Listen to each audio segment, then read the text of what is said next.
ਬਹੁਤ ਸਾਰੇ Canada spouse open work permit ਵਾਲੇ ਐਪਲੀਕੈਂਟ ਹੈਗੇ ਜਿਹੜੇ ਲਗਭਗ 1.5 ਸਾਲ 2 ਸਾਲ ਤੋਂ ਆਪਦੇ ਰਿਜ਼ਲਟ ਦਾ ਇੰਤਜ਼ਾਰ ਕਰ ਰਹੇ ਆ। ਆਈਆਰਸੀਸੀ ਵੱਲੋਂ ਪਿੱਛੇ ਜੇ ਇੱਕ ਲੋਲੀਪੌਪ ਉਹਨਾਂ ਐਪਲੀਕੈਂਟਸ ਨੂੰ ਦਿੱਤਾ ਗਿਆ ਕਿ ਉਹਨਾਂ ਨੂੰ ਐਡੀਸ਼ਨਲ ਡਾਕੂਮੈਂਟ ਰਿਕੁਐਸਟਾਂ ਭੇਜੀਆਂ ਗਈਆਂ।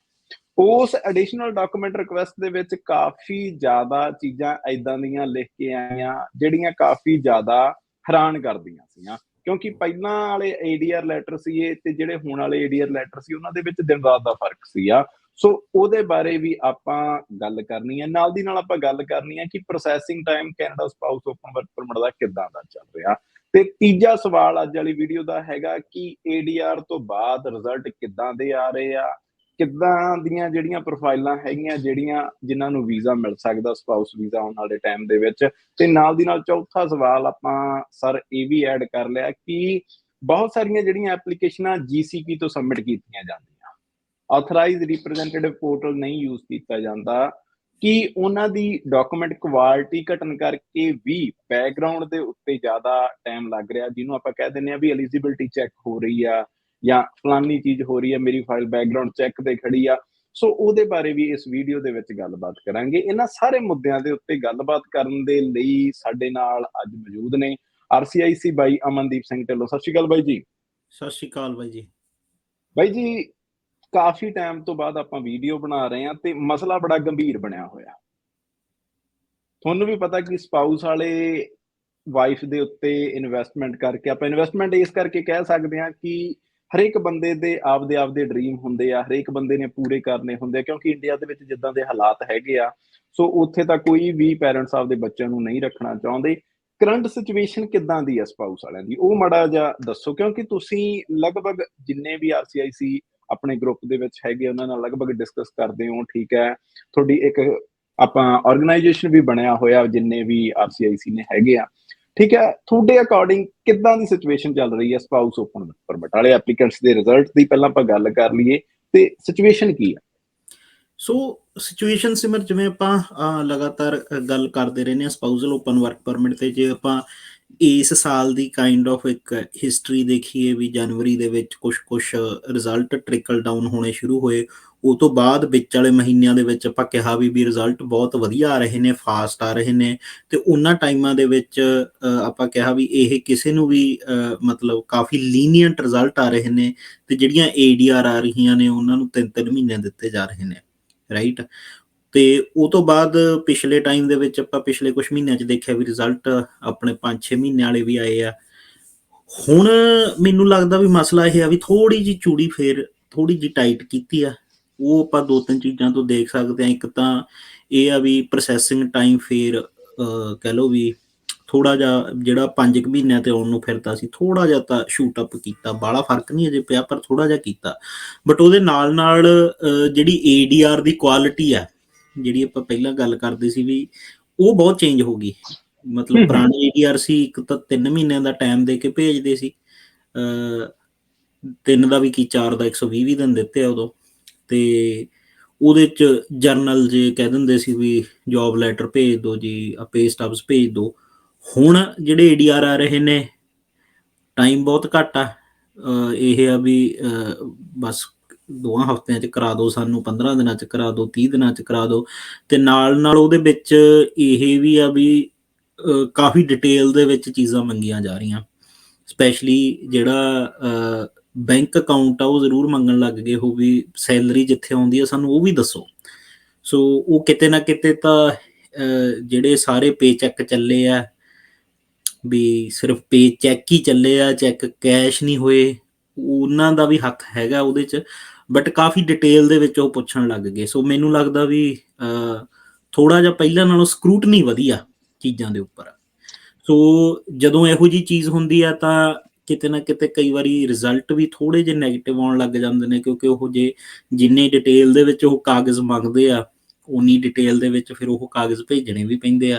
ਤੇ ਉਹ ਉਨੀ ਡਿਟੇਲ ਦੇ ਵਿੱਚ ਉਹਨਾਂ ਕਾਗਜ਼ਾਂ ਦੇ ਵਿੱਚ ਕਈ ਵਾਰੀ ਮਾੜੀ ਮੋਟੀ ਚੀਜ਼ ਬੰਦੇ ਕੋਲ ਨਾ ਹੋਵੇ। ਹੁਣ ਕਿੱਥੇ ਉਹਨਾਂ ਨੇ ਸਿਰਫ ਕਿਹਾ ਵੀ ਪੇ ਸਟਬਸ ਭੇਜ ਦਿਓ, ਪੇ ਸਟਬਸ ਹਰੇਕ ਭੇਜ ਦਿੰਦਾ, ਪਰ ਹੁਣ ਉਹਨਾਂ ਨੇ ਕਿਹਾ ਵੀ ਸ਼ੁਰੂ ਤੋਂ ਲੈ ਕੇ ਹੁਣ ਤੱਕ ਸਾਨੂੰ ਬੈਂਕ ਸਟੇਟਮੈਂਟ ਦਿਓ ਜਿੱਥੇ ਤੁਹਾਡੀ ਹਰੇਕ ਪੇ ਆ ਜਿਹੜੀ ਜਮ੍ਹਾਂ ਹੋ ਰਹੀ ਆ। ਹੁਣ ਉਹ ਜੇ ਤੁਹਾਡੇ ਕੋਲ ਇੱਕ ਅੱਧੀ ਵੀ ਨਹੀਂ ਹੈਗੀ ਤਾਂ ਉਹਦੇ 'ਚ ਚਾਂਸ ਬਣ ਜਾਂਦੇ ਆ ਵੀ ਉਹ ਤੁਹਾਨੂੰ ਉਸ ਬੇਸ ਦੇ ਉੱਪਰ ਵੀ ਰਿਜੈਕਟ ਕਰ ਸਕਦੇ ਆ। ਸੋ ਕਾਈਂਡ ਆਫ ਮੈਨੂੰ ਲੱਗਦਾ ਵੀ ਪਹਿਲਾਂ ਨਾਲੋਂ ਥੋੜਾ ਜਿਹਾ ਇਸ ਤਰੀਕੇ ਫਰਕ ਪਿਆ ਚੀਜ਼ਾਂ ਦਾ।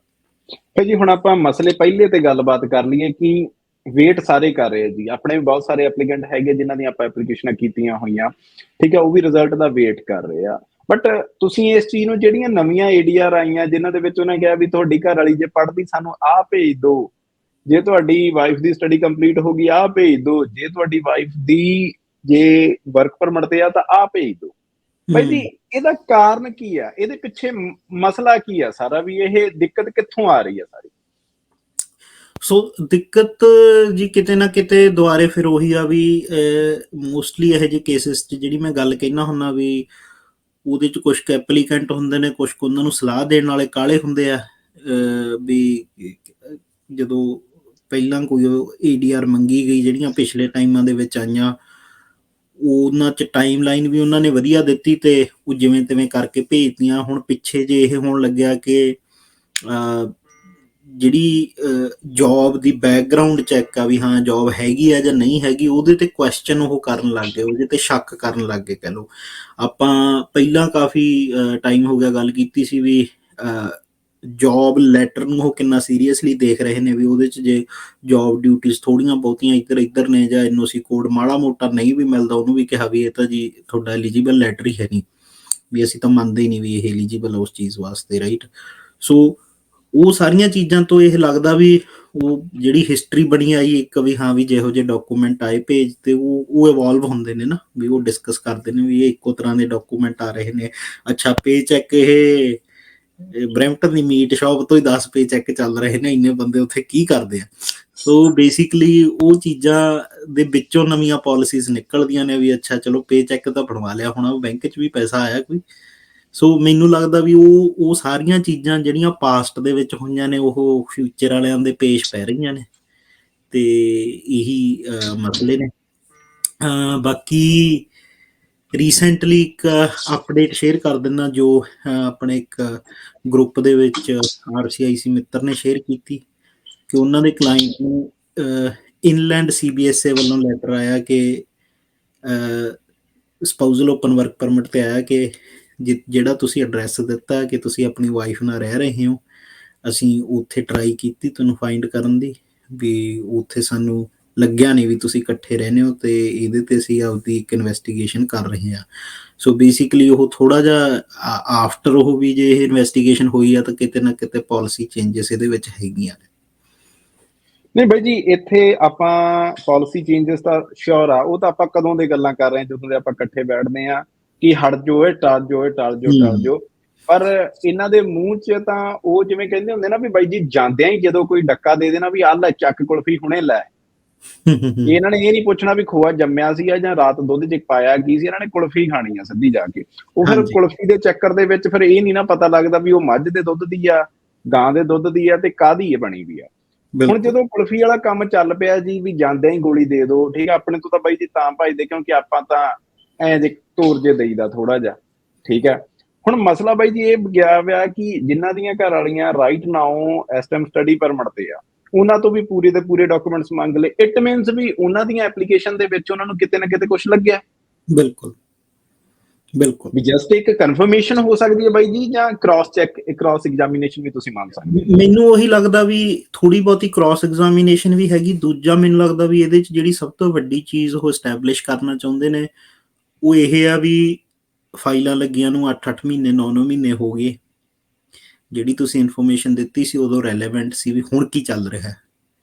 ਸੋ ਉਹ ਵੀ ਇੱਕ ਫੈਕਟਰ ਹੈਗਾ ਵੀ ਉਹ 6-7-8 ਮਹੀਨੇ ਵਾਲੀ ਜਿਹੜੀ ਹਿਸਟਰੀ ਆ ਉਹਨੂੰ ਦੁਬਾਰੇ ਉਹ ਦੇਖਣਾ ਚਾਹੁੰਦੇ ਨੇ ਵੀ ਅੱਜ ਦੇ ਟਾਈਮ ਦੇ ਵਿੱਚ ਕੀ ਤੁਸੀਂ ਐਲੀਜੀਬਿਲਟੀ ਪੂਰੀ ਕਰਦੇ ਹੋ, ਕੀ ਤੁਹਾਡੀ ਐਨਰੋਲਮੈਂਟ ਉੱਥੇ ਹੈਗੀ ਆ, ਤੁਸੀਂ ਜੇ ਜੋਬ ਦੱਸਿਆ ਸੀ ਜੋਬ ਉੱਥੇ ਚੱਲ ਰਹੀ ਆ ਜਾਂ ਕਿਤੇ ਹੋਰ ਚੱਲ ਰਹੀ ਹੈ, NOC B ਦੀ ਹੈਗੀ ਆ ਜਾਂ ਨਹੀਂ ਹੈਗੀ। ਸੋ ਉਹ ਸਾਰੀਆਂ ਚੀਜ਼ਾਂ ਮੈਨੂੰ ਲੱਗਦਾ ਵੀ ਕ੍ਰਾਸ ਚੈੱਕ ਦੇ ਨਾਲ ਨਾਲ ਅਪਡੇਟਡ ਟਾਈਮ ਲਾਈਨ ਵਾਲਾ ਵੀ ਮਸਲਾ ਉਹਦੇ 'ਚ।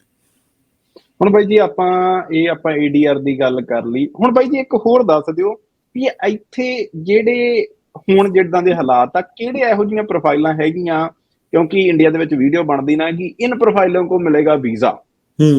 IRCC ਨੇ ਲਗਾ ਦਿਆ ਢੇਰ, ਭੱਠਾ ਲਾਈ ਬੈਠੇ ਹੋ ਤਾਂ ਮੈਨੂੰ ਲੱਗਦਾ PPR ਦਾ ਤਾਂ ਪਾਸਪੋਰਟ ਰਿਕੁਐਸਟਾਂ ਦਾ ਤਾਂ, ਠੀਕ ਹੈ, ਦਿੱਲੀ ਦੇ ਪਰਲੇ ਪਾਸੇ। ਉਹ ਫੀਲਿੰਗ ਚੁਕਾ ਦਿੰਦੇ ਆ। ਹੁਣ ਤੁਸੀਂ ਇਹ ਅੱਜ ਦੱਸ ਦਿਓ ਵੀ ਇਹ ਪ੍ਰੋਫਾਈਲ ਦੇ ਮੈਰਿਟ ਦੇ ਆਧਾਰ ਤੇ ਸਾਰਾ ਕੁਝ ਹੁੰਦਾ, ਪ੍ਰੋਫਾਈਲ ਦੇ ਆਧਾਰ ਤੇ ਹੁੰਦਾ। ਤੁਹਾਨੂੰ ਕਿੱਦਾਂ ਦੀਆਂ ਪ੍ਰੋਫਾਈਲਾਂ ਵਧੀਆ ਲੱਗਣਗੀਆਂ ਜੇ ਤੁਸੀਂ ਅੱਜ ਦੇ ਹਾਲਾਤਾਂ ਦੇ ਵਿੱਚ, ਜਿਹੜੇ ਸਾਰੇ ਇਸ ਰਿਕੁਆਇਰਮੈਂਟਸ ਨੂੰ ਮੀਟ ਕਰਦੇ ਹੋਣਗੇ, ਜਿਨ੍ਹਾਂ ਨੂੰ ਆਉਣ ਵਾਲੇ ਟਾਈਮ ਦੇ ਵਿੱਚ ਪੀਪੀਆਰ ਆ ਸਕਦੀ, ਵੀਜ਼ਾ ਮਿਲ ਸਕਦਾ ਕੈਨੇਡਾ ਦਾ? ਦੇਖੋ, ਪ੍ਰੋਫਾਈਲ ਤਾਂ ਬੇਸਿਕਲੀ ਜੇ ਤਾਂ ਆਪਾਂ ਜਮੀ ਆਈਡੀਅਲ ਸਿਚੁਏਸ਼ਨ ਦੀ ਗੱਲ ਕਰੀਏ ਤਾਂ ਮਤਲਬ ਜਿਹੜਾ spousal open work permit program ਸੀ, ਇਹ ਮੌਜੂਦਾ ਦੌਰ ਦੇ ਵਿੱਚ ਪੋਪੂਲਰ ਹੋਣ ਤੋਂ ਪਹਿਲਾਂ ਮੈਚਿਓਰ ਸਟੂਡੈਂਟਸ ਵਰਤਦੇ ਸੀ।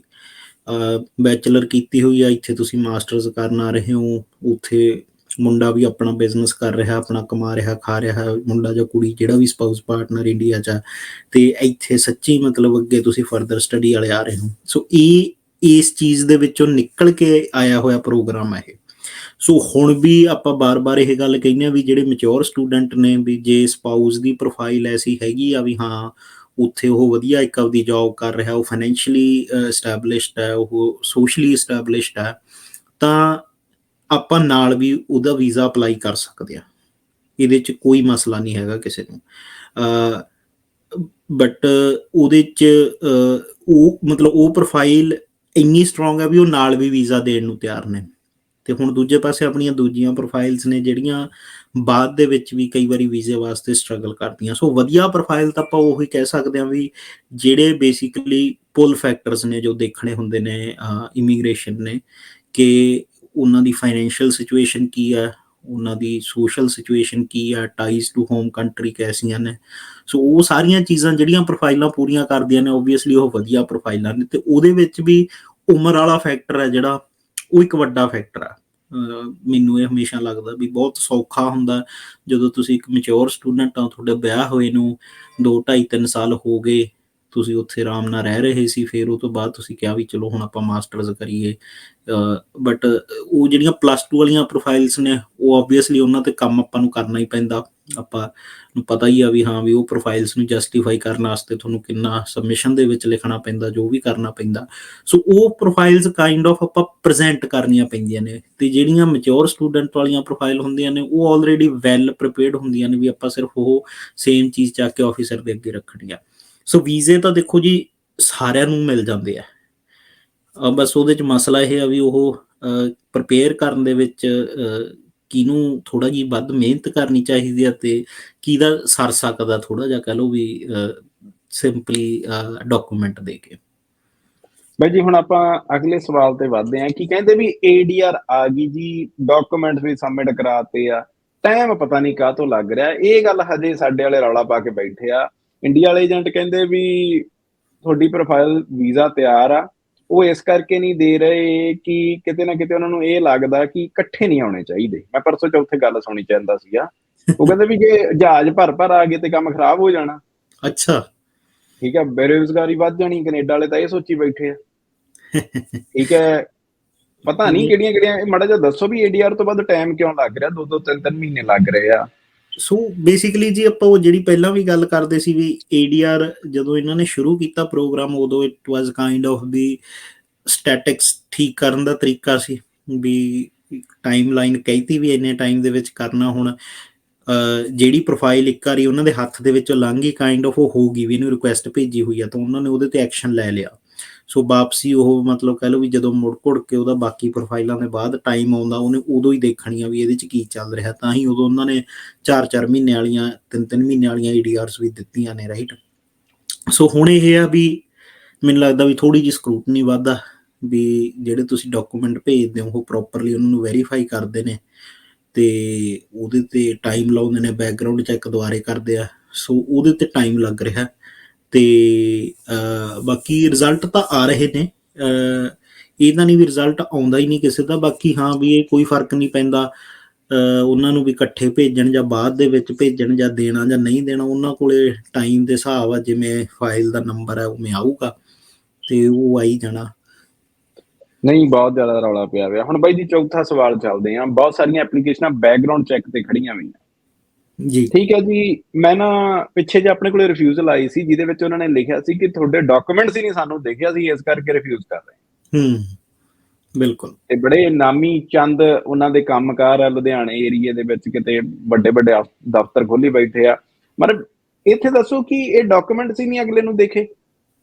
ਹੁਣ ਬਹੁਤ ਸਾਰੀਆਂ ਫਾਈਲਾਂ ਜੀ GCP ਤੋਂ ਲੱਗਦੀਆਂ ਬਾਈ ਜੀ। ਇੱਥੇ ਮੈਂ ਥੋੜਾ ਜਿਹਾ ਰੁਕਣਾ ਚਾਹੂੰਗਾ ਬਾਈ ਜੀ, ਪੂਰੀ ਗੱਲ ਆਪਾਂ ਇਹਨਾਂ ਨੂੰ ਦੱਸ ਦਈਏ। ਠੀਕ ਬਿਲਕੁਲ ਹੈ, ਕਈਆਂ ਨੇ ਤਾਂ ਇਹ ਸੋਚਣਾ ਕਿ ਇਹ ਆਪ ਦਾ ਕੰਮ ਕਰ, ਸਾਡੇ ਵੱਲੋਂ ਜਿਹਦੇ ਕੋਲੇ ਮਰਜ਼ੀ ਜਾਓ, ਸਾਨੂੰ ਕੋਈ ਲੈਣਾ ਦੇਣਾ ਨਹੀਂ।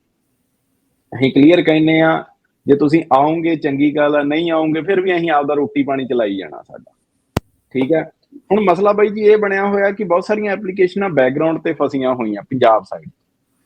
ਠੀਕ ਹੈ, ਹੁਣ ਉੱਥੇ ਬਹੁਤ ਸਾਰੀਆਂ ਐਪਲੀਕੇਸ਼ਨਾਂ ਕੰਪਰੈਸ ਹੋ ਕੇ ਲੱਗਦੀਆਂ 8 MB ਦੇ ਵਿੱਚ, ਜਿਹੜੀਆਂ ਫਾਈਲਾਂ GCP ਤੋਂ ਜਾਂਦੀਆਂ। ਬਿਲਕੁਲ ਠੀਕ ਹੈ, ਹੁਣ ਆਥੋਰਾਈਜ਼ਡ ਰਿਪਰੈਜ਼ੈਂਟੇਟਿਵ ਜਿਹੜਾ ਪੋਰਟਲ ਹੁੰਦਾ, ਉਹਦੇ ਤੇ ਤੁਸੀਂ ਡਾਕੂਮੈਂਟਸ ਕੰਪਰੈਸ ਦੀ ਕੁਆਲਿਟੀ ਮੇਨਟੇਨ ਕਰਕੇ ਅੱਗੇ ਦੇ ਸਕਦੇ, ਕਿਉਂਕਿ ਤੁਹਾਡੇ ਕੋਲੇ ਸਪੇਸ ਹੁੰਦਾ।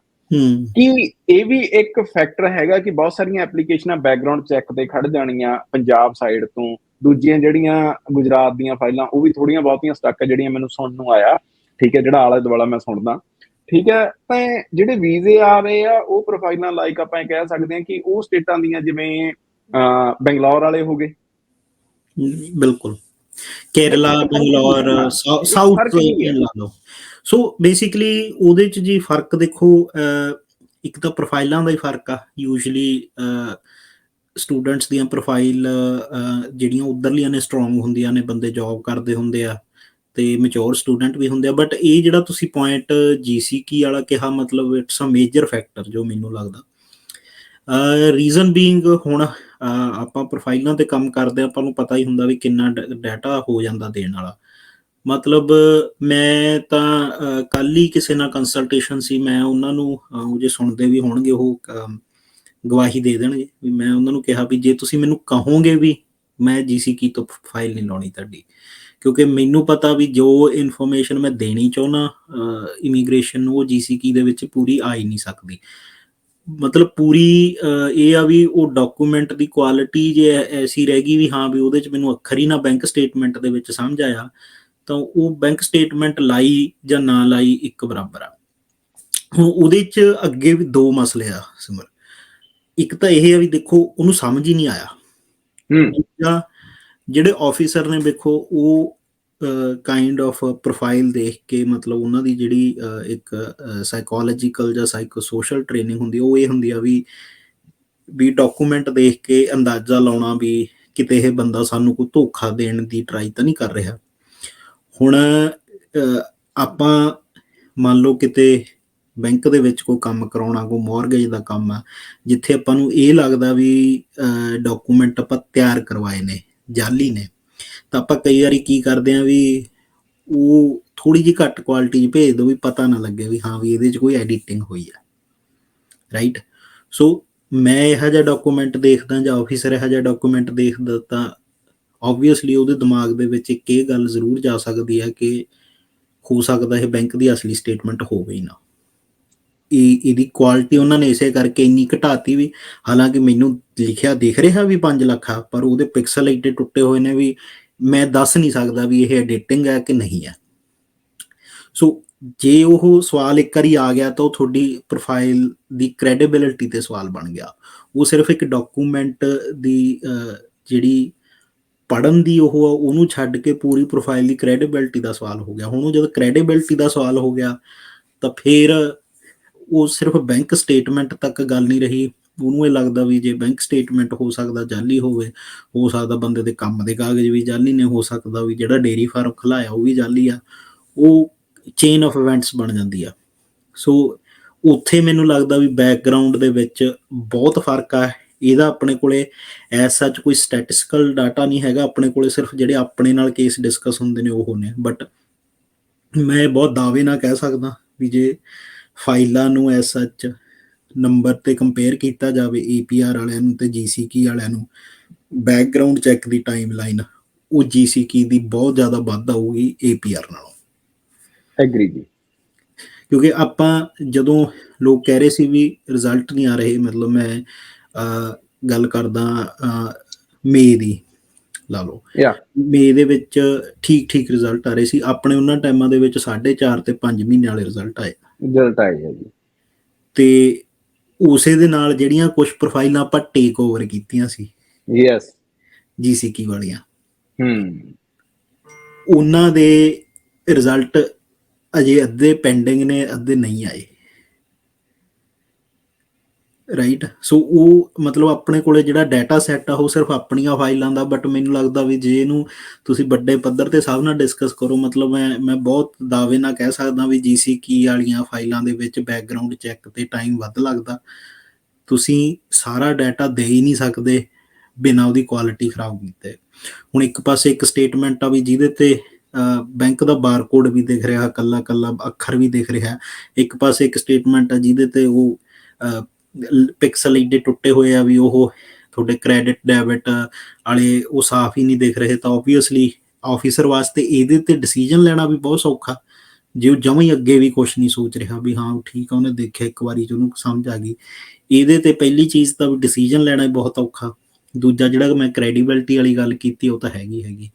ਸੋ ਬਾਕੀ ਇਹ ਆ ਵੀ ਆਪਾਂ GC ਕੀ ਤੇ APR ਦਾ ਫਰਕ ਪਹਿਲਾਂ ਵੀ ਦੱਸਿਆ ਸੀ ਵੀ GC ਕੀ ਦੇ ਵਿੱਚ ਤੁਹਾਡੇ ਕੋਲ ਬਹੁਤ ਲਿਮਿਟਡ ਸਪੇਸ ਆ, APR ਦੇ ਵਿੱਚ ਇੱਕ ਤਰ੍ਹਾਂ ਮੈਂ ਕਹਿੰਦਾ ਵੀ ਅਨਲਿਮਿਟਡ ਸਪੇਸ ਆ। ਜਿੰਨੀ ਸਪੇਸ APR ਦੇ ਵਿੱਚ ਆ ਉਹ ਅੱਜ ਤੱਕ ਕਿਸੇ ਵੀ ਰਿਪਰੈਜ਼ੈਂਟੇਟਿਵ ਨੇ ਵਰਤੀ ਨਹੀਂ ਹੋਣੀ।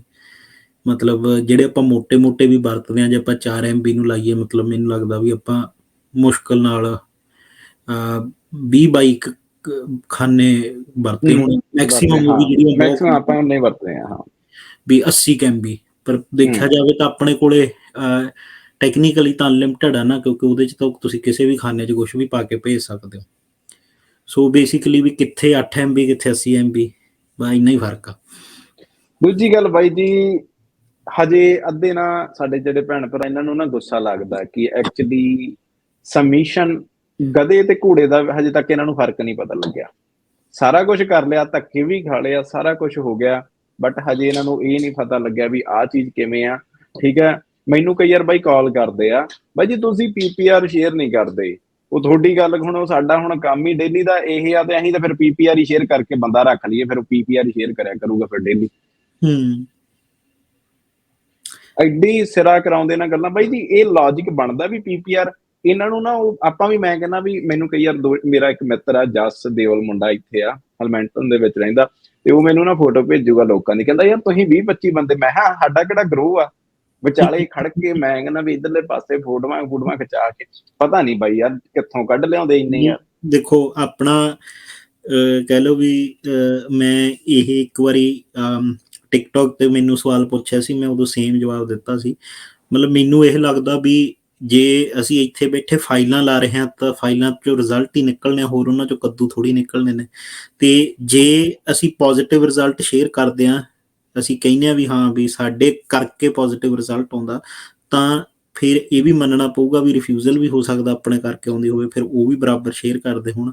ਬਾਕੀ ਜਿੱਥੋਂ ਤੱਕ ਸਪਾਊਸਲ ਓਪਨ ਵਰਕ ਪਰਮਿਟ ਵਾਲੀ ਗੱਲ ਆ, ਆਪਣਾ ਦਾਅਵਾ ਕਾਇਮ ਆ ਵੀ ਆਪਣੀ ਬਣਾਈ ਹੋਈ ਫਾਈਲ ਦਾ ਅਜੇ ਤੱਕ ਇਸ ਟਾਈਮ ਤੱਕ, ਇਸ ਮੂਵਮੈਂਟ ਤੱਕ 100% ਰਿਜ਼ਲਟ ਆ। ਅਗਲੇ ਪਲ ਕੁਛ ਆ ਜਾਏ ਤਾਂ ਆਪਾਂ ਕਹਿ ਨਹੀਂ ਸਕਦੇ। ਇਹ ਤਾਂ ਅਸੀਂ ਥਾਪੀਆਂ ਮਾਰਦੇ ਫਿਰਦੇ ਆ ਵੀ ਬਾਈ ਅੱਜ ਤੱਕ ਆਪਾਂ ਤਾਂ ਅਗਲੇ ਨੂੰ ਕਹਿ ਦਈਦਾ ਵੀ ਬਾਈ ਇੱਥੇ 6:37 ਹੋਏ ਆ, ਓਨਟਾਰੀਓ ਦਾ ਟਾਈਮ ਆ, 38 ਦਾ ਸਾਨੂੰ ਪਤਾ ਨਹੀਂ ਆ, ਪਰ 37 ਤੇ ਸਾਡੀ ਕੋਈ ਰਿਫਿਊਜ਼ਲ ਨਹੀਂ, ਜੋ ਸਾਡੀਆਂ ਐਪਲੀਕੇਸ਼ਨਾਂ ਅਸੀਂ ਸਬਮਿਟ ਕੀਤੀਆਂ। ਆਪਣਾ ਤਾਂ ਕਹਿ ਲਓ ਵੀ USP ਇਹੀ ਆ ਵੀ ਜਿਨ੍ਹਾਂ ਦੀਆਂ ਫਾਈਲਾਂ ਲਾਈਆਂ ਨੇ ਬੰਦੇ ਨੂੰ ਪਤਾ, ਕੋਈ ਕਹਿ ਦੇ ਵੀ ਹਾਂ ਹੋਇਆ, ਆਪਣੇ ਹੱਥੋਂ ਹੋਇਆ, ਆਪਣੇ ਡਾਕੂਮੈਂਟ ਭੇਜਿਆਂ ਤੋਂ ਹੋਇਆ, ਤਾਂ ਆਪਾਂ ਦੇਣ ਦਾ ਨਾ। ਹਾਂ ਇਹਦੇ 'ਚ ਉਹ ਆ ਵੀ ਆਪਾਂ ਜਿਹੜਾ ਇਹਦਾ ਲੀਗਲ ਪੱਖ ਆ ਉਹ ਇਹ ਆ ਵੀ being an RCIC, being a lawyer, being a paralegal, ਜਿਹੜੀਆਂ ਐਸੋਸੀਏਸ਼ਨਸ ਨੇ ਇੱਥੇ ਦੀ, ਲਾਅ ਬੋਡੀ ਆ, ਕਾਲਜ ਆਫ ਇਮੀਗ੍ਰੇਸ਼ਨ ਕੰਸਲਟੈਂਟਸ ਆ, ਉਹ ਸਾਨੂੰ ਇਹ ਕਹਿੰਦਾ ਵੀ ਅਸੀਂ ਕਿਸੇ ਨੂੰ ਗਰੰਟੀ ਨਹੀਂ ਦੇ ਸਕਦੇ ਮੂੰਹ ਬੋਲ ਕੇ, ਤੇ ਅਸੀਂ ਗਰੰਟੀ ਆਉਣ ਵਾਲੀ ਕਿਸੇ ਫਾਈਲ ਦੀ ਦਿੰਦੇ ਵੀ ਨਹੀਂ ਹੈਗੇ। ਅਸੀਂ ਸਿਰਫ ਇੰਨੀ ਗਰੰਟੀ ਦਿੰਦੇ ਹਾਂ, ਜਿਹੜੀ ਪਹਿਲਾਂ ਵੀ ਗੱਲ ਕਹੀ ਆ ਵੀ ਹੋ ਸਕਦਾ ਆਫਿਸਰ ਦਾ ਮੂਡ ਖਰਾਬ ਹੋਵੇ, ਹੋ ਸਕਦਾ ਉਹ ਗਲਤੀ ਨਾਲ ਫਾਈਲ ਕੋਈ ਉਹ ਕਰਦੇ, ਬਟ ਸਾਡੀ ਬਣਾਈ ਹੋਈ ਫਾਈਲ ਨੂੰ ਕੋਰਟ 'ਚ ਲੈ ਜਾਓ, ਉਹ ਕੋਰਟ 'ਚ ਖੜੂਗੀ ਵੀ ਹਾਂ ਜੋ ਅਸੀਂ ਡਾਕੂਮੈਂਟ ਪਾਏ ਆ, ਉਹ ਵਕੀਲ ਤੁਹਾਡਾ ਕਹੂਗਾ ਵੀ ਹਾਂ ਫਾਈਲ ਤੁਹਾਡੀ ਬਹੁਤ ਸੋਹਣੀ ਬਣਾਈ ਹੋਈ ਸੀ। ਬਸ ਬਾਈ ਜੀ ਅਸੀਂ ਤਾਂ ਉਹ ਬੰਦਿਆਂ ਦੀਆਂ ਫਾਈਲਾਂ ਖਿਲਾਤੀਆਂ ਜਿਹੜੇ ਐਨ ਦਿਲ ਛੱਡ ਕੇ ਬੈਠੇ ਸੀ ਵੀ ਸਾਡੀਆਂ ਰਿਫਿਊਜ਼ਲ ਆ ਗਈਆਂ। ਠੀਕ ਹੈ, ਆਪਣੇ ਮੁੰਡਾ ਮਨਪ੍ਰੀਤ ਚਹਿਲ ਆ, ਉਹ ਵੀ ਸੁਣਦਾ ਹੋਣਾ ਬਾਈ ਆਪਾਂ ਨੂੰ। ਠੀਕ ਹੈ, ਉਹ ਤਾਂ ਨੱਚਦਾ ਟੱਪਦਾ ਫਿਰਦਾ, ਉਹਦਾ ਤਾਂ ਮੈਰਿਜ ਦਾ ਹੀ ਕਹਿੰਦੇ ਵੀ ਤੁਸੀਂ ਐਲੀਜੀਬਲ ਹੀ ਹੈ ਨਹੀਂਗੇ। ਹਾਂਜੀ, 7 ਅਪ੍ਰੈਲ 2022 ਦੀ ਉਹਦੀ ਰਿਫਿਊਜ਼ਲ ਆਈ ਸੀ, ਅਸੀਂ ਰੀਕਨਸੀਡਰ ਕੀਤਾ ਤੇ ਉਹਦੀ ਫਾਈਲ ਖੁੱਲ ਗਈ ਆ। ਹੁਣ ਉਹਦਾ ਵੀਜ਼ਾ ਹੀ ਆਉਣਾ ਜੇ ਉਹਦੇ ਪੋਜ਼ਿਟਿਵ ਚਾਂਸ ਹੈਗੇ ਹੀ ਆ।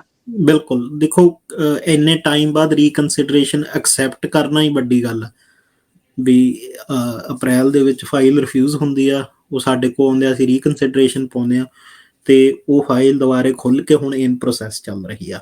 ਸੋ ਉਸ ਵੀ ਇਹ ਅਪ ਤੇ ਮੈਂ ਕਾਫੀ ਸ਼ੋਰ ਹਾਂ ਵੀ ਉਹਦੇ ਤੇ ਆਪਾਂ ਨੂੰ ਕੋਈ ਪ੍ਰੋਬਲਮ ਨਹੀਂ ਆਊਗੀ, ਬਟ ਜੇ ਆਊਗੀ ਵੀ ਤਾਂ ਅਜੇ ਆਪਾਂ ਡਾਕੂਮੈਂਟ ਨਹੀਂ ਉਹਦੇ 'ਚ ਆਪਣੇ ਹੱਥੋਂ ਲਾਏ, ਆਪਾਂ ਸਿਰਫ ਰੀਕਨਸੀਡਰੇਸ਼ਨ ਕਰਵਾਇਆ, ਫਿਰ ਆਪਾਂ ਉਹਨੂੰ ਉਵੇਂ ਵੀ ਡੀਲ ਕਰ ਲਾਂਗੇ, ਕੋਈ ਨਹੀਂ। ਹਾਂਜੀ ਹਾਂਜੀ ਹਾਂਜੀ। ਸੋ ਬਾਈ ਜੀ ਪ੍ਰੋਸੈਸਿੰਗ ਟਾਈਮ ਮਾੜਾ ਜਿਹਾ ਦੱਸ ਦਿਓ ਕਿੰਨੇ ਵੀਕ ਦਾ ਚੱਲ ਰਿਹਾ। ਇਹਨਾਂ ਨੇ ਮੁੜ ਕੇ ਕਮਲੇ ਹੋ ਜਾਣਾ ਤੇ ਪ੍ਰੋਸੈਸਿੰਗ ਟਾਈਮ ਨੂੰ ਵੇਖ ਕੇ ਅੱਧੇ ਤੇ ਐ ਦਿਲ ਛੱਡ ਜਾਂਦੇ ਵੀ ਆਏ ਮਾਰੇ ਗਏ, ਓਏ ਹਾਏ ਹੋਏ। ਦੇਖੋ, ਜਿਹੜਾ ਮੈਂ ਪਹਿਲਾਂ ਵੀ ਕਿਹਾ ਸੀ ਵੀ ਜਿਹੜਾ ਪ੍ਰੋਸੈਸਿੰਗ ਟਾਈਮ ਤੁਸੀਂ ਆਨਲਾਈਨ ਦੇਖਦੇ ਹੋ ਇਰੈਲੇਵੈਂਟ ਆ, ਉਹਦਾ ਕੋਈ ਮਤਲਬ ਨਹੀਂ ਹੈਗਾ। ਉਹ ਪ੍ਰੋਸੈਸਿੰਗ ਟਾਈਮ ਐਵਰੇਜ ਹੁੰਦਾ ਤੇ ਉਹ ਪ੍ਰੋਸੈਸਿੰਗ ਟਾਈਮ ਉਸ ਟਾਈਮ ਦੇ ਉੱਪਰ ਕਈ ਵਾਰੀ ਬਹੁਤ ਡਿਫਰੈਂਟ ਹੁੰਦਾ। ਸੋ ਮੈਨੂੰ ਲੱਗਦਾ ਵੀ ਆਨਲਾਈਨ ਪ੍ਰੋਸੈਸਿੰਗ ਟਾਈਮ ਇਹ ਕਹਿੰਦੇ ਆ ਜੀ 44 ਹਫ਼ਤੇ 44 weeks which is almost like 10 ਮਹੀਨੇ, ਬਟ ਫਾਈਲਾਂ ਇਹ ਤੋਂ ਘੱਟ ਦੇ ਵਿੱਚ ਆ ਰਹੀਆਂ ਨੇ। ਮਈ ਮਹੀਨੇ ਦੇ ਵਿੱਚ ਸਾਡੀਆਂ 5.5 ਮਹੀਨੇ ਵਾਲੀਆਂ ਵੀ ਸੀ, 6 ਵਾਲੀਆਂ ਵੀ ਸੀ। ਹੁਣ ਲਾ ਲਓ ਵੀ ਉਹ ਤੋਂ ਬਾਅਦ ਵਾਲੀਆਂ 6 7 8 ਦੇ ਵਿੱਚ ਕੁਛ ਕੁ ਗਈਆਂ ਨੇ, ਬਟ ਅਜੇ ਉਹ ਇਹ ਨਹੀਂ ਆਪਾਂ ਕਹਿ ਸਕਦੇ 10 ਵਾਲੀ ਤਾਂ ਕੋਈ ਵੀ ਨਹੀਂ ਹੈਗੀ। ਮੈਨੂੰ ਲੱਗਦਾ 10 ਵਾਲਾ ਤਾਂ ਆਪਣਾ ਕੋਈ ਕੇਸ ਪੈਂਡਿੰਗ ਹੈ ਨਹੀਂ ਅਜੇ ਤੱਕ। ਬਾਕੀ ਬਾਈ ਜੀ ਸਾਡੇ ਕੋਲੇ ਮੈਨੂੰ ਲੱਗਦਾ ਸਤੰਬਰ ਤੱਕ ਦੇ ਹੈਗੇ ਜਿਹੜੇ ਕੇਸ ਲੱਗਣ ਵਾਲੇ ਆ। ਮੈਂ ਤਾਂ ਇਸ ਗੱਲ ਤੇ ਹੈਰਾਨ ਆ ਵੀ ਉਹ ਬੁਕਿੰਗ ਵਾਲਾ ਹਿਸਾਬ ਚੱਲ ਰਿਹਾ, ਬੁਕਿੰਗ ਵਾਲਾ ਬਾਈ ਜੀ, ਵੀ ਕੋਈ ਰਹਿ ਨਾ ਜਾਵੇ ਉਹਦੇ ਕਹਿਣ ਤਰ੍ਹਾਂ ਵੀ ਬੱਸ ਚੱਲੀ ਆ ਚੜ ਜੀਏ ਪਹਿਲਾਂ, ਕਿਤੇ ਕੋਈ ਇਹ ਨਾ ਹੋਵੇ ਵੀ ਪਹਿਲਾਂ ਪਹਿਲਾਂ ਲੈ ਜਾਣ। ਹਾਂਜੀ, ਪਰ ਬਾਈ ਜੀ ਆਪਾਂ ਕਦੀ ਐਡਵਰਟੀਜ਼ਮੈਂਟ ਨਹੀਂ ਕੀਤੀ ਯਾਰ ਇਸ ਚੀਜ਼ ਦੇ ਉੱਤੇ। ਆਪਾਂ ਪਹਿਲਾਂ ਵੀ ਗੱਲ ਕਰਦੇ ਆ ਕਿ ਸਾਨੂੰ ਜਿਹੜੇ ਜਿਨ੍ਹਾਂ ਦੀਆਂ ਸਾਡੇ ਤੋਂ, ਜਿਵੇਂ ਹਰਜਿੰਦਰ ਹੋ ਗਿਆ, ਆਪਣੇ ਹਰਜਿੰਦਰ ਧਮਾਨ ਸਕੈਚਵਨ ਵਾਲਾ ਮੁੰਡਾ, ਉਹਨੇ ਰੈਫਰੈਂਸ ਦੇਤਾ। ਜਿਵੇਂ ਦੂਜੇ ਹੋਰ ਹੋ ਗਏ ਵਿਜ਼ਟਰ ਵੀਜ਼ਾ ਵਾਲੀਆਂ ਐਪਲੀਕੇਸ਼ਨਾਂ ਹੋ ਗਈਆਂ। ਸੋ ਆਪਾਂ ਨੂੰ ਰੈਫਰੈਂਸ ਵਾਲਾ ਕੰਮ ਬੜਾ ਵੀ ਲੋਟ ਆਇਆ, ਕਿਉਂਕਿ ਲੋਕ ਖੁਸ਼ ਹੀ ਬੜੇ ਆਪਣੇ ਤੋਂ। ਨਹੀਂ ਦੇਖੋ ਜੀ, ਕੰਮ ਤਾਂ ਬੇਸਿਕਲੀ ਇਹੀ ਹੁੰਦਾ ਵੀ ਬੰਦਾ ਜਿਹਨੇ ਕੰਮ ਕਰਾਇਆ। ਬਾਕੀ ਇਹ ਆ ਵੀ ਸਾਡੇ ਨਾਲ ਕਈ ਵਾਰੀ ਲੋਕ ਕੰਮ ਕਰਦੇ ਵੇਲੇ ਜ਼ਰੂਰ ਗੁੱਸੇ ਹੋ ਜਾਂਦੇ ਨੇ ਵੀ ਤੁਸੀਂ ਮੇਰੀ ਇਸੇ ਹਫ਼ਤੇ ਇਸੇ ਦਿਨ ਕਿਉਂ ਨਹੀਂ ਫਾਈਲ ਆਈ। ਕਈ ਵਾਰੀ ਉਹ ਇਹ ਵੀ ਹੋ ਜਾਂਦੇ ਨੇ ਵੀ ਅਸੀਂ ਜੀ ਫਲਾਣੇ ਟਾਈਮ ਤੁਹਾਡੇ ਤੋਂ ਸਕਰੀਨਸ਼ਾਟ ਮੰਗਿਆ ਸੀ, ਤੁਸੀਂ ਹਫ਼ਤਾ ਲੇਟ ਦਿੱਤਾ। ਇਹ ਜ਼ਰੂਰ ਪ੍ਰੋਬਲਮਸ ਹੁੰਦੀਆਂ ਨੇ, ਬਟ ਪ੍ਰੋਬਲਮ ਕਿੱਥੇ ਨਹੀਂ ਹੁੰਦੀ ਜਦੋਂ ਰਿਜ਼ਲਟ ਆਉਂਦਾ। ਸੋ ਆਪਣਾ ਮਕਸਦ ਆਪਾਂ ਇਹ ਕਹਿ ਕੇ ਚੱਲਦੇ ਹੁੰਦੇ ਹਾਂ ਵੀ ਸਾਨੂੰ ਪਤਾ ਵੀ ਤੁਹਾਡੀ ਫਾਈਲ 'ਤੇ ਕਿਵੇਂ ਕੰਮ ਕਰਨਾ, ਸਾਨੂੰ ਪਤਾ ਵੀ ਉਹ ਫਾਈਲ ਨੂੰ ਕਿੰਨਾ ਟਾਈਮ ਲੱਗਣਾ ਚਾਹੀਦਾ, ਮੈਨੂੰ ਸਬਮਿਸ਼ਨ ਲਿਖਣ 'ਚ ਤੇ ਰਿਸਰਚ ਕਰਨ 'ਚ ਕਿੰਨਾ ਟਾਈਮ ਲੱਗਣਾ। ਤੁਸੀਂ ਇਹ ਦੱਸੋ ਵੀ ਤੁਸੀਂ ਫਾਈਲ ਅੱਜ ਲਵਾਉਣੀ ਆ ਜਾਂ ਰਿਜ਼ਲਟ 6 ਮਹੀਨੇ ਬਾਅਦ ਪੋਜ਼ੀਟਿਵ ਲੈਣਾ, ਬਸ ਇੰਨੀ ਗੱਲ ਆ। ਇਹ ਬਾਈ ਇਹ ਤਾਂ ਸੁਣ ਕੇ ਰਾਜੀ ਨਹੀਂ ਨਾ। ਹੁਣ ਮੈਂ ਇਹ ਜਾਨੀ ਕਿ ਤੁਸੀਂ ਸਬਮਿਸ਼ਨ ਲਿਖ ਰਹੇ ਹੁੰਦੇ ਹੋ, ਠੀਕ ਹੈ, ਇਧਰੋਂ ਜਦੋਂ ਮੈਂ ਫਾਈਲਾਂ ਸਾਰੀਆਂ ਕੰਪਰੈਸ ਕਰਕੇ ਸਾਰਾ ਕੁਝ ਮਰਜ ਕਰਕੇ ਤੁਹਾਨੂੰ ਦੇਣਾ ਹੁੰਦਾ ਨਾ, ਤਾਂ ਮੇਰੇ ਹੁੱਜਾਂ ਮਾਰ ਮਾਰ ਕੇ ਇਹਨੂੰ ਮੈਨੂੰ ਕਮਲਾ ਕਰ ਦਿੰਦੇ ਆ। ਠੀਕ ਹੈ, ਫਿਰ ਇਹਨਾਂ ਨੂੰ ਕੁਆਲਿਟੀ ਬੜੀ ਫਾਈਨ ਚਾਹੀਦੀ ਆ। ਉਹੀ ਗੱਲ ਜੀਸੀਕੀ ਵਾਲੀ ਆ ਗਈ।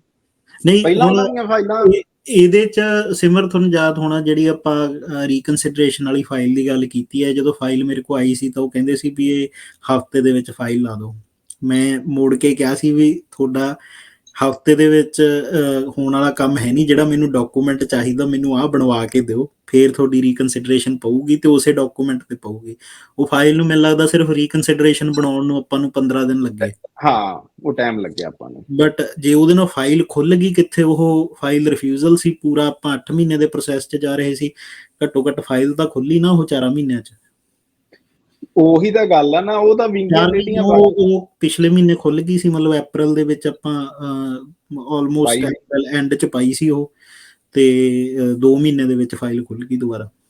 ਹਾਂ, 2-3 ਮਹੀਨੇ ਉੱਤੇ ਲੱਗੇ ਆ। ਉਹ ਤੇ ਖੁਸ਼ ਬੜੇ ਆ, ਉਹ ਤਾਂ ਕਹਿੰਦੇ ਵੀ ਬਾਈ ਹੁਣ ਮੈਂ ਉਹੀ ਗੱਲ ਵੀ ਸਾਡਾ ਪ੍ਰੋਗਰਾਮ, ਸਾਡੇ ਤੋਂ ਇਸ ਗੱਲ ਤੇ ਗੁੱਸੇ ਹੁੰਦੇ ਕਿ ਤੁਸੀਂ ਕੰਮ ਬਹੁਤ ਸਲੋ ਕਰਦੇ ਆ, ਬਟ ਅਸੀਂ ਇਹ ਕਹਿੰਦੇ ਆ ਕਿ ਤੁਸੀਂ ਰਿਜ਼ਲਟ ਵੱਲ ਦੇਖਿਆ ਕਰੋ, ਸਾਡੇ ਵੱਲ ਨਾ ਦੇਖਿਆ ਕਰੋ।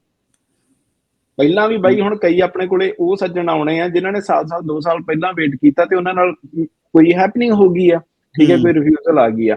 ਬਟ ਹੁਣ ਜਦੋਂ ਆਪਣੇ ਕੋਲੇ ਆਉਣਗੇ ਉਹਨਾਂ ਨੇ ਵੇਟ ਨਹੀਂ ਕਰਨਾ, ਚੱਕ ਦਿਓ। ਅਸੀਂ ਬਾਬੇ ਦਾ ਨਾਮ ਲੈ ਲਿਆ, ਪ੍ਰਸ਼ਾਦ ਬਣਾ ਲਿਆ, ਠੀਕ ਹੈ।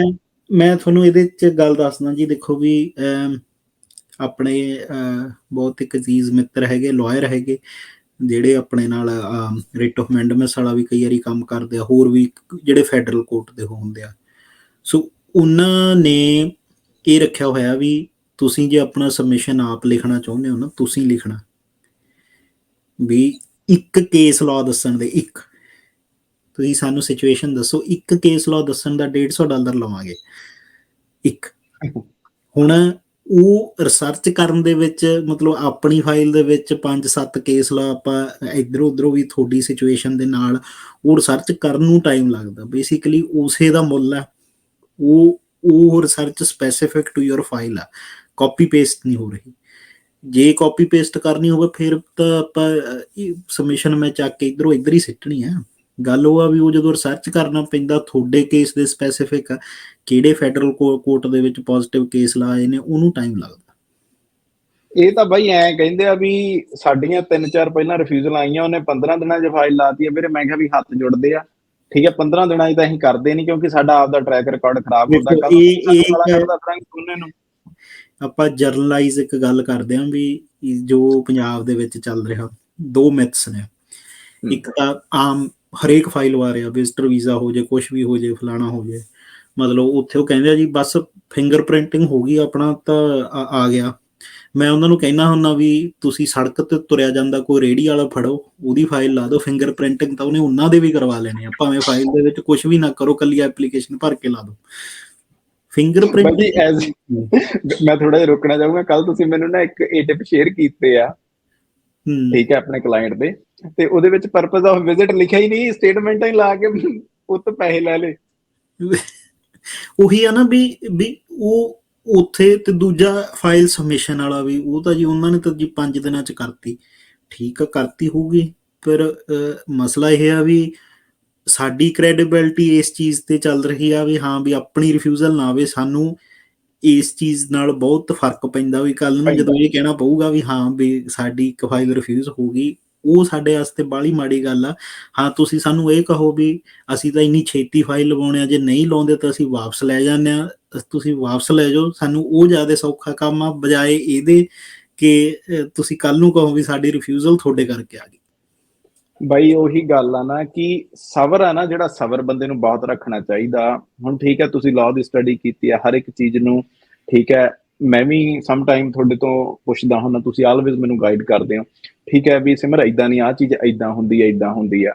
ਬਟ ਇੱਕ ਸਟੱਡੀ ਸਪੈਸੀਫਿਕ ਸਟੱਡੀ ਦੇ ਰਿਲੇਟਡ ਜਿਹੜੇ ਬੰਦੇ ਨੇ ਸਟੱਡੀ ਕੀਤੀ ਆ 2-2.5 ਸਾਲ 3 ਸਾਲ ਮੱਥਾ ਮਾਰਨ ਦੇ, ਉਹਦੀ ਪ੍ਰੈਕਟਿਸ ਦਾ ਦਾਇਰਾ ਵੱਧ ਰਿਹਾ, ਉਹ ਹਰ ਇੱਕ ਚੀਜ਼ ਕਰ ਰਿਹਾ, ਉਹ ਕਿਸੇ ਗੱਲ ਕਰਕੇ ਹੀ ਆ।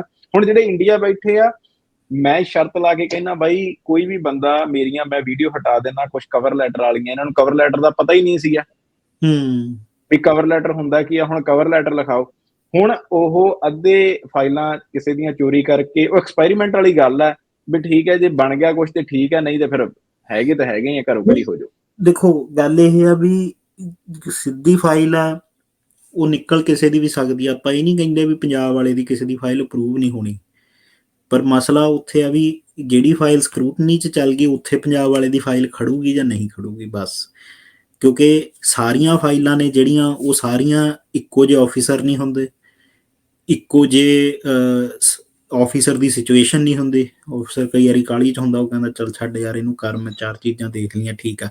ਕੋਈ ਇਹੋ ਜਿਹਾ ਹੁੰਦਾ ਵੀ ਨਹੀਂ ਆਹ ਫਸ ਗਿਆ ਇੱਥੇ, ਇਹਨੂੰ ਮੈਂ ਰਿਫਿਊਜ਼ ਹੀ ਕਰਕੇ ਭੇਜਣਾ। ਸੋ ਉਹ ਰੈਂਡਮ ਹੈ। ਉਹਨਾਂ ਨੇ ਮਤਲਬ ਕਹਿ ਲਓ ਵੀ ਜੇ ਸਵੇਰੇ ਕੋਈ ਬੰਦਾ ਬੈਠਾ ਉਹਨੇ 100 ਫਾਈਲਾਂ ਦੇਖਣੀਆਂ ਤਾਂ ਉਹ ਰੈਂਡਮ ਆ ਵੀ ਹਾਂ ਇਹਦੇ 'ਚੋਂ ਮੈਂ ਪੰਜਾਬ ਵਾਲਾ ਜੋ ਸਕਸੈਸ ਰੇਟ ਆ ਦੇਖ ਲਓ ਤੁਸੀਂ 50 ਤੋਂ 60% ਆ ਵੀ 50 ਫਾਈਲਾਂ ਮੈਂ ਇਹਦੇ 'ਚੋਂ ਰਿਜੈਕਟ ਕਰਕੇ ਤੋਰਨੀਆਂ। ਹੁਣ ਉਹ 50 ਤੁਹਾਡੇ ਵਾਲੀ ਵੀ ਹੋ ਸਕਦੀ ਆ। ਹੁਣ ਆਪਣਾ ਉਹ ਇਹ ਆ ਵੀ ਆਫਿਸਰ ਜੇ ਆਪਣੀ ਫਾਈਲ ਪੜ੍ਹੇ ਤਾਂ ਉਹ ਕੰਪੈਲ ਹੋਵੇ ਵੀ ਨਹੀਂ ਯਾਰ ਵੀ ਇਹਨੂੰ ਨਹੀਂ ਰਿਜੈਕਟ ਕਰਨਾ, ਤਾਂ ਅਗਲੀ ਨੂੰ ਕਰ ਦਾਂਗੇ, ਬਸ ਇੰਨਾ ਆਪਣਾ ਮਕਸਦ ਆ। ਬਾਈ ਜੀ ਦੂਜਾ ਨਾ ਕਹਿ ਦਿੰਦੇ ਆ ਕਿ ਅੱਜ ਕੱਲ ਨਾ IRCC ਬਹੁਤ ਤੰਗ ਕਰ ਰਹੀ ਆ, ਸੋ ਲਾਈਕ ਕਦੇ ਪੋਰਟਲ ਖੜ ਜਾਂਦਾ ਜੀ। ਹੁਣ ਆਪਣੀਆਂ ਬਹੁਤ ਸਾਰੀਆਂ ਐਪਲੀਕੇਸ਼ਨਾਂ ਖੜੀਆਂ ਵੀਆਂ, ਉਹ ਵੀ ਗੱਲ ਇਹਨਾਂ ਨੂੰ ਕਰ ਹੀ ਲਈਏ, ਠੀਕ ਹੈ। ਸੋ ਬਹੁਤ ਸਾਰੇ ਭਰਾ ਕਹਿ ਦਿੰਦੇ ਕਿ ਅੱਜ GCK ਨਹੀਂ ਚੱਲੀ, ਸਾਡਾ ਵੀ ਉਹ GCK ਵਾਲਾ ਹੀ ਪੋਰਟਲ ਹੁੰਦਾ, ਸਿਸਟਮ ਉਹੀ ਹੁੰਦਾ, ਬਟ ਉਹ APR ਹੁੰਦਾ। ਹਾਂਜੀ ਠੀਕ ਹੈ, ਇਹ ਚੀਜ਼ ਸਮਝਣੀ ਚਾਹੀਦੀ ਆ। ਸਮ ਟਾਈਮ ਸਾਡੇ ਕੋਲੇ ਟੈਕਨੀਕਲ ਪ੍ਰੋਬਲਮ ਹੁੰਦੀ ਆ, ਨਹੀਂ ਹੁਣ ਤਾਂ ਇਹ ਲਾ ਲਓ ਵੀ ਲਗਾਤਾਰ ਆਲਮੋਸਟ ਵੀ 20-21 ਦਿਨ 3 ਹਫ਼ਤੇ ਆਲਮੋਸਟ ਹੋ ਗਏ ਪੋਰਟਲ ਵਧੀਆ ਤਰੀਕੇ, ਕਦੇ ਇੱਕ ਖੜ ਜਾਂਦਾ, ਕਦੇ ਦੂਜਾ ਖੜ ਜਾਂਦਾ, ਕਦੇ GCK ਖੜ ਜਾਂਦੀ ਆ। ਸੋ ਉਹ ਜੇ ਤੁਹਾਨੂੰ ਵੀ ਪ੍ਰੋਬਲਮ ਆ ਰਹੀ ਆ ਚੈੱਕ ਕਰਨ ਦੇ ਵਿੱਚ, ਉਹ ਘਬਰਾਓ ਨਾ, ਉਹ IRCC ਵਾਲੇ ਆਪਣੇ ਸਾਈਡ ਤੋਂ ਕੁਛ ਕਰ ਰਹੇ ਨੇ, ਅਤੇ ਉਹਦੇ ਕਰਕੇ ਉਹ ਸਾਰੇ ਗਲਿਚਸ ਨੇ, ਅਤੇ ਉਹ ਕੋਈ ਬਾਹਲੀ ਘਬਰਾਉਣ ਵਾਲੀ ਲੋੜ ਨਹੀਂ, ਉਹ ਠੀਕ ਹੋ ਜਾਊਗਾ। ਬਾਕੀ ਉਹਦੇ ਕਰਕੇ ਇਹ ਆ ਵੀ ਹਾਂ, ਸਾਨੂੰ ਵੀ ਬਹੁਤ ਪ੍ਰੋਬਲਮ ਆਉਂਦੀ ਆ। ਕੱਲ੍ਹ ਰਾਤ ਦੇ ਖੜ੍ਹੇ ਸੀ, ਅੱਜ ਦੁਪਹਿਰ ਤੱਕ ਖੜ੍ਹੇ ਰਹੇ, ਅਤੇ ਹੁਣ ਫਾਈਲ ਆਪਾਂ ਲਾ ਹੀ ਨਹੀਂ ਸਕਦੇ ਜਦ ਤੱਕ ਉਹ ਖੁੱਲ੍ਹਣਾ ਨਹੀਂ। ਠੀਕ ਹੈ ਬਾਈ ਜੀ, ਠੀਕ ਹੈ। ਬਾਕੀ ਬਾਈ ਜੀ ਜਾਂਦੇ ਜਾਂਦੇ ਇੱਕ ਸਲਾਹ ਦੇ ਦਿਓ ਇਹਨਾਂ ਨੂੰ, ਕਿਉਂਕਿ ਆਪਾਂ ਕੰਟੀਨਿਊ ਨੈਕਸਟ ਵੀਡੀਓ ਆਪਾਂ ਕਰਨੀ ਆ, ਲਾਈਕ ਕਹਿ ਸਕਦੇ ਹਾਂ ਕਿ RNIP ਤੇ ਕਰਾਂਗੇ, ਕਿਉਂਕਿ PR ਹੁਣ ਜਿੱਦਾਂ ਐਕਸਪ੍ਰੈਸ ਦਾ ਸਕੋਰ ਬੜਾ ਉੱਤੇ ਚੱਲ ਗਿਆ, ਹਾਂਜੀ, ਗੱਟਾਂ ਹੀ ਪੈ ਗਈਆਂ, ਤੇ ਉਹ ਹੁਣ ਜਿਹੜੇ ਮਾੜੇ ਮੋਟੇ ਮਾਤੜ ਬੰਦੇ ਆ ਉਹ RNIP ਕਿੱਦਾਂ ਲਾ ਸਕਦੇ ਆ। ਸੋ ਇਹਦੇ 'ਚ ਸਿਮਰ ਆਪਾਂ ਨਾ ਬੇਸਿਕਲੀ ਆਪਾਂ ਬਹੁਤ ਸਾਰੀ, ਜਿਵੇਂ ਪਹਿਲਾਂ OINP ਤੇ ਵੀ ਵੀਡੀਓਜ਼ ਕੀਤੀਆਂ, RNIP 'ਤੇ ਵੀ ਕੀਤੀਆਂ। ਇਹਦੇ 'ਚ ਮੈਂ ਮਤਲਬ ਬੇਸਿਕਲੀ ਇੱਕ ਹੋਰ ਤਰੀਕੇ ਵੀਡੀਓ ਕਰਨਾ ਚਾਹੁੰਦਾ, ਕਿਉਂਕਿ ਜਿਹੀ ਜੀ ਸਿਚੁਏਸ਼ਨ ਚੱਲ ਰਹੀ ਆ, ਜਿਸ ਹਿਸਾਬ ਦੇ ਐਕਸਪ੍ਰੈਸ ਐਂਟਰੀ ਦੇ ਸਕੋਰ ਚੱਲ ਰਹੇ ਨੇ, ਉਹਦੇ 'ਚ ਕਈ ਵਾਰੀ ਉਸ ਸਮੇਂ ਇਸ ਸਲਾਹ ਦਾ ਕੋਈ ਫਾਇਦਾ ਨਹੀਂ ਹੁੰਦਾ, ਜਦ ਬੰਦਾ 1 ਸਾਲ ਦਾ ਐਕਸਪੀਰੀਅੰਸ ਪੂਰਾ ਕਿਸੇ ਉਹਦੇ 'ਚ ਕਰੀ ਬੈਠਾ ਹੁੰਦਾ ਵੀ ਹੁਣ ਤੂੰ ਇਹਦੇ 'ਚ ਫਾਈਲ ਲਾ ਕੇ ਦੇਖ ਲਾ, ਜੇ ਆ ਗਿਆ ਤਾਂ ਆ ਗਿਆ। ਜਦੋਂ ਤੁਹਾਨੂੰ ਪੋਸਟ ਗ੍ਰੈਜੂਏਟ ਵਰਕ ਪਰਮਿਟ ਮਿਲਦਾ, ਉਦੋਂ ਤੁਸੀਂ ਸਾਨੂੰ ਪੁੱਛੋ ਵੀ OINP ਦੀਆਂ ਕਿਹੜੀਆਂ ਸਟਰੀਮਾਂ ਨੇ, RNIP ਦੇ ਵਿੱਚ ਕਿਵੇਂ ਸੌਖੀ PR ਹੁੰਦੀ ਆ, OINP ਟ੍ਰੇਡਸ ਦੇ ਵਿੱਚ ਕਿਹੜੇ ਸਪੈਸੀਫਿਕ ਕੋਡ ਨੇ ਜਿਹਦੇ 'ਚ ਤੁਸੀਂ ਸਿਰਫ 1 ਸਾਲ ਕੰਮ ਕਰੋ ਅਤੇ 300 ਸਕੋਰ 'ਤੇ ਮੈਂ ਗਰੰਟੀ ਨਾਲ ਲਿਖ ਕੇ ਦਿੰਦਾ ਵੀ ਤੁਹਾਡੀ PR ਹੋਊਗੀ। ਉਹ ਗੱਲ ਕਰਨ ਵਾਲੀ ਹੁੰਦੀ ਆ ਜਦੋਂ ਤੁਹਾਨੂੰ ਪੋਸਟ ਗ੍ਰੈਜੂਏਟ ਵਰਕ ਪਰਮਿਟ ਮਿਲਦਾ। ਜਦੋਂ ਤੁਸੀਂ 1 ਸਾਲ ਕੰਮ ਕਰ ਲਿਆ, ਫਿਰ ਜੇ ਮੈਂ ਤੁਹਾਨੂੰ ਕਹਿਣਾ ਵੀ ਆ ਵੀ ਹਾਂ ਹੁਣ ਤੁਸੀਂ 1 ਸਾਲ ਦਾ ਇਹਦੇ 'ਚ ਬਣਾ ਲਓ, ਫਿਰ ਹਰ ਬੰਦੇ ਨੂੰ ਬਹੁਤ ਔਖਾ ਲੱਗਦੀ ਆ ਉਹ ਚੀਜ਼। ਸੋ ਜਦੋਂ ਤੁਸੀਂ ਉਹ ਚੀਜ਼ ਸ਼ੁਰੂ ਕਰਨੀ ਆ, ਉਦੋਂ ਉਸ ਚੀਜ਼ 'ਤੇ ਵਰਕ ਕਰੋ। ਵੀ ਬਹੁਤ ਸਾਰੇ ਇਹੋ ਜਿਹੇ ਸੌਖੇ ਟ੍ਰੇਡ ਹੈਗੇ ਨੇ। ਅੱਜ ਹੀ OINP ਸਕਿਲਡ ਟ੍ਰੇਡ ਦਾ ਰਿਜ਼ਲਟ ਆਇਆ। ਸਕਿਲਡ ਟ੍ਰੇਡ ਦੇ ਵਿੱਚ ਜਿਹਦਾ ਵੀ 300 ਦਾ ਸਕੋਰ ਹੈ, ਗਰੰਟੀ ਨਾਲ PR ਆ, ਗਰੰਟੀ ਨਾਲ। ਮਤਲਬ ਮੈਥੋਂ ਲਿਖਾ ਕੇ ਲੈ ਲਓ, ਅੱਜ ਵੀ ਹੈ, ਉਹ ਅਗਲੇ ਸਾਲ ਵੀ ਹੋਊਗੀ। ਪਰ ਗੱਲ ਇਹ ਆ ਵੀ ਉਹ ਤੁਹਾਨੂੰ ਪਤਾ ਹੋਣਾ ਚਾਹੀਦਾ ਵੀ ਜੋਬ ਕਿੱਥੇ ਕਰਨੀ ਆ। ਸਕਿਲਡ ਟ੍ਰੇਡ ਦੇ ਵਿੱਚ ਬਹੁਤ ਸਾਰੀਆਂ ਇਹੋ ਜਿਹੀਆਂ ਜੋਬਸ ਨੇ ਜਿਨ੍ਹਾਂ ਵਾਸਤੇ ਤੁਹਾਨੂੰ ਐਕਚੁਅਲੀ ਟ੍ਰੇਡ ਸਰਟੀਫਿਕੇਸ਼ਨ ਜਾਂ ਟ੍ਰੇਡ ਦੀ ਨੌਲੇਜ ਹੀ ਨਹੀਂ ਚਾਹੀਦੀ।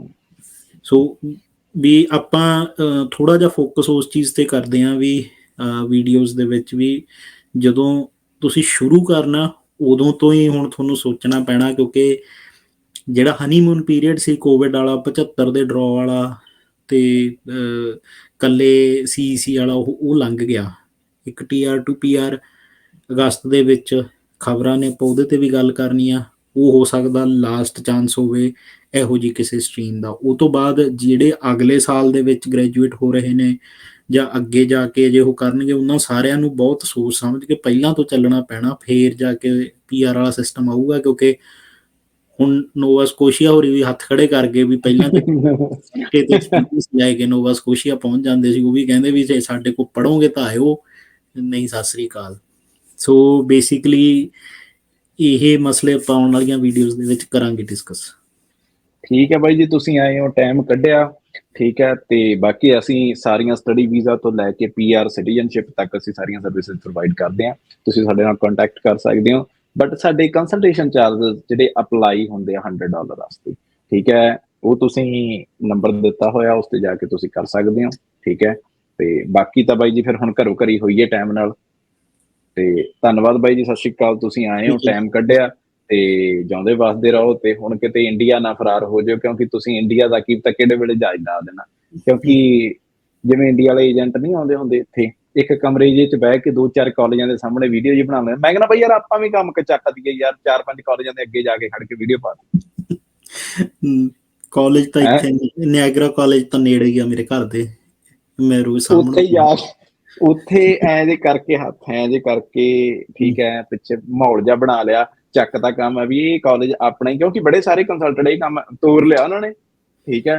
ਤੇ ਗੁੱਸਾ ਨਾ ਕਰਿਓ, ਠੀਕ ਹੈ। ਇੱਕ ਸੱਚ ਆ, ਠੀਕ ਹੈ। ਜਿਹੜਾ ਇੰਡੀਆ ਤੋਂ ਕੰਸਲਟੈਂਟ ਆਉਂਦਾ ਉਹ ਅੰਦਰੋਂ ਬਾਹਰ ਨਿਕਲ ਕੇ ਵੀਡੀਓ ਨਹੀਂ ਪਾਉਂਦਾ। ਇੱਕ ਬਾਈ ਯਾਰ ਨਾ, ਆਪਾਂ PPR ਦੀਆਂ ਕਾਪੀਆਂ ਪ੍ਰਿੰਟਰ ਤੁਸੀਂ ਮੈਨੂੰ ਨਵਾਂ ਇੱਕ ਹੋਰ ਲੈ ਕੇ ਦਿਓ, ਠੀਕ ਹੈ। PPR ਦੀਆਂ ਕਾਪੀਆਂ ਕੱਢ ਕੇ ਆਪਾਂ ਐਂ ਦਿਖਾਇਆ ਕਰਨੀਆਂ। ਅੱਜ 100 PPR ਆ ਗਈ, ਉਹਦੇ ਕਹਿਣ ਤਰ੍ਹਾਂ 100, ਬਸ ਭਾਵੇਂ ਉਹ ਰਿਫਿਊਜ਼ਲਾਂ ਹੀ ਹੁਣ ਐ ਕਰ ਕਰਕੇ ਦਿਖਾ ਕੇ ਤੇ ਦਿਖਾ ਦਿਆ ਕਰਨੀ। ਨਹੀਂ ਉਹ ਕਿਹੜਾ ਦਿਖਦੀਆਂ ਨੇ ਜੀ, ਭਾਵੇਂ ਉਹੀ ਇੱਕ ਵਾਰੀ 15-20 ਕੱਢ ਕੇ ਰੱਖ ਲਓ ਤਾਂ ਉਹੀ ਰੋਜ਼ ਐਂ ਕਰਦੀਆਂ। ਠੀਕ ਹੈ ਬਾਈ ਜੀ, ਧੰਨਵਾਦ ਤੁਸੀਂ ਆਏ ਹੋ, ਟਾਈਮ ਕੱਢਿਆ, ਤੇ ਬਾਕੀ ਮਿਲਦੇ ਆ ਨੈਕਸਟ ਵੀਡੀਓ ਦੇ ਵਿੱਚ। ਬਾਕੀ ਜੇ ਵੀਡੀਓ ਚੰਗੀ ਲੱਗੀ ਲਾਈਕ ਜ਼ਰੂਰ ਕਰ ਦਿਓ, ਤੇ ਇੱਕ ਬਾਪੂ ਜੀ ਆਪਣੇ ਹੈਗੇ ਆ ਬਾਈ ਜੀ, ਤੁਹਾਡੇ ਤੱਕ ਸੁਨੇਹਾ ਵੀ ਪਹੁੰਚਾਉਣਾ ਸੀਗਾ। ਕਹਿੰਦੇ ਵੀ ਤੁਸੀਂ ਬਾਹਲਾ ਕੱਬਾ ਬੋਲਦੇ ਹੋ, ਵੀ ਤੁਸੀਂ ਜਾਣੀ ਕਿ ਮਾਲਵੇ ਤੋਂ ਆ, ਠੀਕ ਹੈ, ਤੁਹਾਡੀ ਬੋਲੀ ਤੋਂ ਪਤਾ ਲੱਗਦਾ ਵੀ ਤੁਸੀਂ ਤੇ ਗੱਲ ਹੀ ਬੜੀ ਕੱਬੀ ਜੀ ਕਰਦੇ ਹੋ, ਠੀਕ ਹੈ। ਤੇ ਉਹਨਾਂ ਦਾ ਧੰਨਵਾਦ, ਉਹ ਵੀ ਇਸ ਵੀਡੀਓ ਨੂੰ ਦੇਖਣਗੇ, ਉਹਨਾਂ ਦੇ ਬੱਚੇ ਨੇ ਵੀ ਆਪਣੇ ਤੱਕ ਕੰਟੈਕਟ ਕਰਨਾ PR ਵਾਸਤੇ, ਉਹਨਾਂ ਦੇ ਵਿੱਚ ਉਹਨਾਂ ਦਾ ਬੱਚਾ, ਠੀਕ ਹੈ। ਤੇ ਉਹਨਾਂ ਨੇ ਮੇਰੇ ਨਾਲ ਗੱਲ ਕੀਤੀ, ਕਹਿੰਦੇ ਕਾਕਾ ਜੀ ਤੁਸੀਂ ਬੜੇ ਸਿੱਧੇ ਜਿਹੇ ਚੱਲਦੇ ਹੋ। ਮੈਂ ਕਿਹਾ ਜੀ ਐਂ ਹੀ ਚੱਲੀਦਾ, ਠੀਕ ਹੈ। ਤੇ ਉਹਨਾਂ ਦੀ ਵਾਰ-ਵਾਰ ਬੇਨਤੀ ਆ ਰਹੀ ਸੀ ਵੀ ਵੀਡੀਓ ਪਾਓ, ਵੀਡੀਓ ਪਾਓ। ਮੈਂ ਕਿਹਾ ਜੀ ਵੀਡੀਓ ਤਿਆਰ ਬਰ ਤਿਆਰ, ਅੱਜ ਆਪਾਂ ਪਾਤੀ ਆ। ਸੋ ਬਾਕੀ ਲਾਈਕ ਕਰ ਦਿਆ ਕਰੋ। ਅੱਛਾ, ਬੰਦ ਕਰਨ ਤੋਂ ਪਹਿਲਾਂ ਮੈਨੂੰ ਨਾ ਇੱਕ ਗੱਲ ਯਾਦ ਆ ਗਈ। ਉਹ ਜਿਹੜੇ ਐਂ ਕਰਕੇ ਦਿਖਾਉਣ ਵਾਲੇ ਨੇ ਨਾ, ਉਹਨਾਂ ਤੋਂ ਹੋਰ ਪਤਾ ਨਹੀਂ ਕੋਈ ਤੰਗ ਹੈਗਾ, ਪਤਾ ਨਹੀਂ ਨਾ ਤੰਗ ਹੈਗਾ। ਇੰਡੀਅਨ ਕਾਉਂਸਲੇਟ ਬਹੁਤ ਤੰਗ ਆ। ਤੁਸੀਂ ਕਾਉਂਸਲੇਟ ਦੀ ਵੈਬਸਾਈਟ ਖੋਲੋ, ਉਹਨਾਂ ਨੇ ਲਿਖਿਆ ਸਪੈਸ਼ਲੀ ਵੀ ਬਹੁਤ ਲੋਕ ਇੰਡੀਅਨ ਪਾਸਪੋਰਟ ਐਂ ਦਿਖਾ ਕੇ ਤੇ ਉੱਪਰ ਲੋਗੋ ਜਿਹਾ ਲਾ ਕੇ ਪਾ ਦਿੰਦੇ ਨੇ, this is against the Indian passport act, ਤੇ ਤੁਹਾਡੇ ਤੇ ਕਾਰਵਾਈ ਹੋ ਸਕਦੀ ਆ ਜਿਹੜੇ ਬੰਦੇ ਦਾ ਪਾਸਪੋਰਟ ਆ। ਫੇਰ ਨਾ ਕਿਹੋ ਵੀ ਦੱਸਿਆ ਨਹੀਂ, ਆਪਣਾ ਕੰਮ ਆ ਦੱਸਣਾ, ਮੰਨਣਾ ਨਾ ਮੰਨਣਾ ਤੁਹਾਡੀ ਮਰਜ਼ੀ।